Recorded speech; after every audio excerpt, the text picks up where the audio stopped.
الحمد لله كفى وسلام على عباده الذين اصطفى أما بعد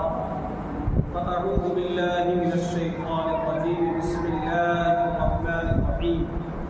الذين يأكلون الربا لا يقومون إلا كما يقوم الذي يتخبطه الشيطان من المس ذلك بأنهم قالوا إنما البيع مثل الربا فأحل الله البيع وحرم الربا فمن جاءه موعظة من ربه فانتهى فله ما سلف وأمره إلى الله ومن عاد فأولئك أصحاب النار هم فيها خالدون آمنت بالله صدق الله مولانا العلي العظيم وبلغنا رسوله النبي الأمين الكريم ونحن على ذلك لمن الشاهدين والشاكرين والحمد لله رب العالمين یا خدا پہلے جناب مصطفیٰ امداد کن یا رسول اللہ از پہلے خدا امداد کن غوث اعظم کو ملے بے سر و ساما مدد قبلۂ کی مدد کعبہ ایما مدد اگر دادے بلا افتاد کشتی مدد کن یا معین الدین کشتی قادریم نعرے یا غوث اعظم می ظلم دمز شیخ احمد رضا خان پہ عالم می ظلم نہایت ہی ادب و احترام کے ساتھ آقا نامدار مدنی تاجدار حضور سرور کائنات جناب سیدنا محمد مصطفیٰ علیہ تحیت و ثنا کی بارگاہ میں درود پاک کا نذرانہ عقیدت پیش کریں پڑھیے بابا اکرم صلی اللہ علیہ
وہ قیامت کے دن کھڑے نہیں ہو سکیں گے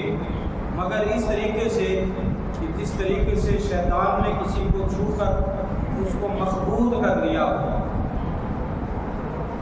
ذالک بأنہم اور یہ اس لیے ہوگا قالوا انہوں نے کہا انما البیع مثل الربا کہ بیع بھی سود کی طرح ہے وَأَحَلَّ اللَّهُ الْبَيْعَ وَحَرَّمَ الرِّبَا حالانکہ اللہ پاک نے بیع کو حلال قرار دیا ہے اور سود کو حرام قرار دیا ہے فَمَنْ جَاءَهُ مَوْعِظَةٌ مِّن رَّبِّهِ فَانْتَهَى بس جس کو اس کے رب کی طرف سے نصیحت آ گئی تو وہ اس سے باز رہا وَمَنْ عَادَ اور جو لوٹ کر آئے فَأُولَئِكَ أَصْحَابُ النَّارِ وہ جہنم والے ہیں ہم فیہا خالدون اور اس میں ہمیشہ ہمیشہ رہیں گے آیت کریمہ کا ترجمہ آپ حضرات کے سامنے تلاوت کر دیا اللہ رب العزت جل مجدہ الکریم نے اس آیت کریمہ کی ابتدا میں لفظ الذین کا ذکر فرمایا ہے اور قرآن پاک میں الذین بہت سارے مقام پر ہے کہیں الذین سے مراد صحابہ کرام کی جماعت ہے کہیں الذین سے مراد صرف مومنین کی جماعت اور کبھی الذین سے مراد صرف کافرین کی جماعت اور کہیں الذین سے مراد مومن اور کافر دونوں سب لوگوں کو ذکر کیا گیا ہر ایک کی مثال اس قرآن عظیم فرقان حمید میں ذکر کی گئی سب سے پہلے صحابہ کرام کی مثال جہاں پر رب کائنات نے الذین کا معنی وہ لوگ جو جو کہ قرآن پاک نے ارشاد فرمایا ان الذین یغضون اصواتهم عند رسول اللہ اولئک الذین امتحن اللہ قلوبهم للتقوی لهم مغفرۃ واجر عظیم، کہ وہ لوگ جو اپنی آوازوں کو رسول کریم صلی اللہ علیہ وسلم کی بارگاہ میں پست کرتے ہیں، یہ ایسے لوگ ہیں کہ جن کے دلوں کو اللہ پاک نے تقویٰ کے لیے ممتاز فرما دیا، منتخب فرما دیا ہے۔ لہم مغفرۃ واجر عظیم، ان کے لیے مغفرت بھی ہے اور اجر عظیم بھی ہے۔ یہ آیت کریمہ آج بھی روضہ رسول صلی اللہ علیہ وسلم کے باہر لکھی ہوئی جو اس بات کا پتہ بتاتی ہے کہ رب کا حکم ہے کہ جو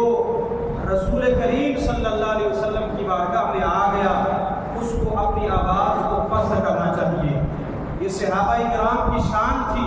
کہ جب رسول کریم صلی اللہ علیہ وسلم کی بارگاہ اقدس میں بیٹھتے تھے وہ اس طریقے سے بیٹھتے تھے گویا ان کے سروں پر پرندے سبحان اللہ اس انداز سے بیٹھتے تھے۔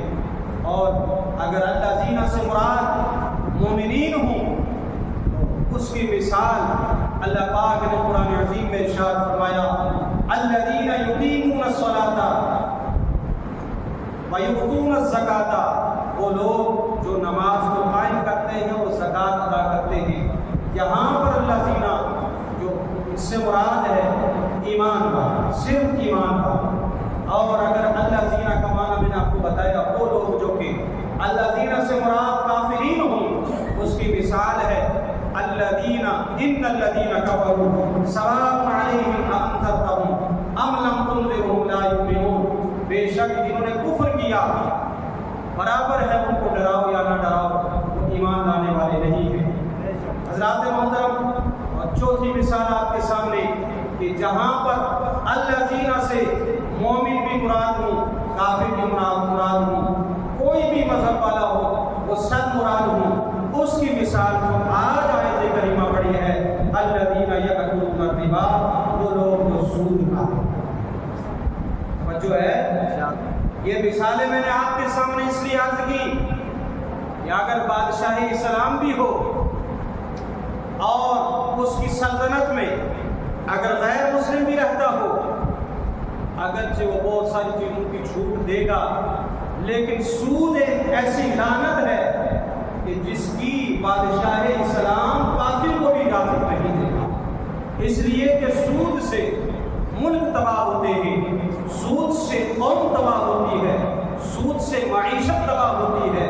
سود سے غرباء کا جو حق مارا جاتا ہے، اس لیے اس کی اجازت نہ مومن کو ہے نہ کافر کو ہے۔ رب کائنات نے فرمایا الذین یأکلون الربا،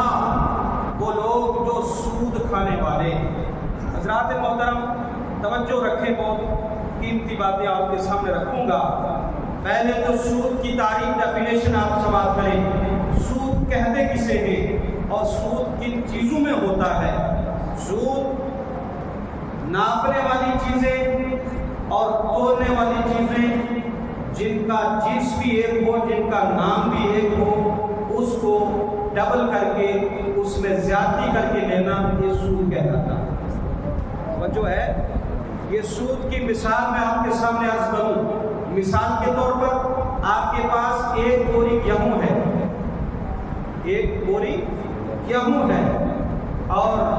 آپ نے وہ بوری بیچی، اس کے بدلے میں 1.5 بوری لی یا 2 بوری لی، تو یہ جو آپ نے لیا ہے یہ سود ہے۔ کیوں؟ اس لیے کہ گیہوں اس کا نام بھی ہے، کام بھی ہے، جنس بھی ہے۔ اور جو ہے اسی طریقے سے آپ جو چیز ناپنے والی ہے، ناپنے والی جیسے جگہ ہوئی، آپ نے جگہ لی 10 کنال، اس کے بدلے میں آپ نے کہا کہ مجھے 12 کنال دو، یہ چونکہ ناپنے والی چیز ہے، یہ جو 2 کنال آپ زیادہ لے رہے ہیں یہ سود، اس کو کیا بولتے ہیں؟ سود بولتے ہیں۔ جس سود کو ہم کچھ سمجھتے نہیں ہیں، اس کی اتنی مذمت آئی ہے قرآن پاک اور حدیث مصطفیٰ صلی اللہ علیہ وسلم میں یار یہ کتنی بڑی بری لعنت ہے. فرمایا سود بہت بری لعنت ہے. سب سے کم درجے کا گناہ یہ ہے کہ جو بندہ سود کھاتا ہے گویا کہ وہ معاذ اللہ اپنی ماں سے 70 بار زنا کرتا ہے. استغفر اللہ. آج سود کا کاروبار عام ہے. آج سود لوگوں میں عام ہو گیا ہے. جس کے پاس پیسہ ہوتا ہے وہ اپنا پیسہ سودی رقم میں دے دیتا ہے. بولو ہے کہ نہیں؟ سود دے گا لیکن قرض حسن دینے کے لیے تیار نہیں ہے. قرآن پاک نے فرمایا یہ جو لوگ سود کھاتے ہیں الذین یأکلون الربا، وہ لوگ جو سود کھانے والے ہیں لا یقومون، یہ قیامت کے دن کھڑے نہیں ہو سکیں گے الا کما یقوم الذی یتخبطہ الشیطان من المس، مگر اس کی طرح کہ جس کو شیطان نے چھو لیا ہو اور اس کے ہوش باختہ ہو گئے ہوں. اس طریقے سے اس کی حالت و کیفیت ہوتی ہے، اسی طریقے سے اس شخص کی حالت قیامت کے دن ہوگی جو بندہ سود کھاتا ہے. اب آپ کہیں گے کہ شیطان کسی کو چھو لے، کیا مراد ہے؟ فرمایا اس کی مثال دنیا میں بہت ساری موجود ہے. کسی پر جن کا اثر ہو جائے، آپ نے دیکھا ہوگا جس پر جن کا اثر ہو جائے تو اس کی کیا حالت ہوتی ہے. کبھی گریبان پھاڑتا ہے، کبھی جو ہے چیخے مارتا ہے. اس کا ہوش قائم رہتا ہے؟ بولو قائم رہتا ہے؟ نہیں رہتا ہے. فرمایا اسی طریقے سے اس بندے کی حالت ہوگی قیامت کے دن جو بندہ سود کھانے والا ہے. اس کو ہوش ہی نہیں ہوگی، وہ گرتا اٹھتا بیٹھتا ایسے ہی میدان محشر کی طرف چلا جائے گا. اور فرمایا کہ قیامت کے دن کافر بھی جب میدان محشر کی طرف چلیں گے نا، چلنے میں ان کو آسانی ہوگی.